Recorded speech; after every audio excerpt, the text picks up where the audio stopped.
জামালপুরে ৪,০১০ পিস ইয়াবা ও নগদ ২৮,০৮০ টাকা সহ ৩ মাদক কারবারিকে আটক করেছে জেলা গোয়েন্দা পুলিশ।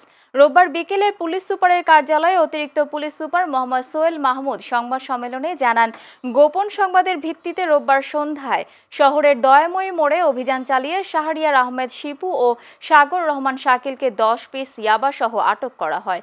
পরে তাদের দেওয়া তথ্যের ভিত্তিতে রাতে শহরের বোসপাড়ায় ৭তলা ভবনের ৪র্থ তলায় একটি বাসায় অভিযান চালিয়ে খন্দকার আলী আকবর আজম নামে এক মাদক কারবারিকে ৪,০০০ ইয়াবা সহ আটক করা হয়। উদ্ধারকৃত ইয়াবার আনুমানিক বাজার মূল্য ১২ লাখ টাকা। আটককৃতদের বিরুদ্ধে মাদকদ্রব্য নিয়ন্ত্রণ আইনে মামলা করা হবে বলে জানান তিনি। তাদেরকে নিবিড়ভাবে জিজ্ঞাসাবাদে তারা স্বীকার করে যে জামালপুর শহরের বোসপাড়া আমাদের জনৈক খন্দকার আলী আকবর আজম তার ৪র্থ তলার একটি ফ্ল্যাট বাসাতে তিনি এই ইয়াবা পাইকারি এনে মজুত করে রাখেন এবং সারা জামালপুর শহরে উনি সাপ্লাই দেন। এই তথ্য পেয়ে আমরা সেই ভবনের সেই ভাড়া বাসাতে তার বাসাতে অভিযান পরিচালনা করি এবং তার ঘরের ভিতরে রাখা আলমারিতে আমরা তল্লাশিকালে ৪,০০০ পিস উদ্ধার করি।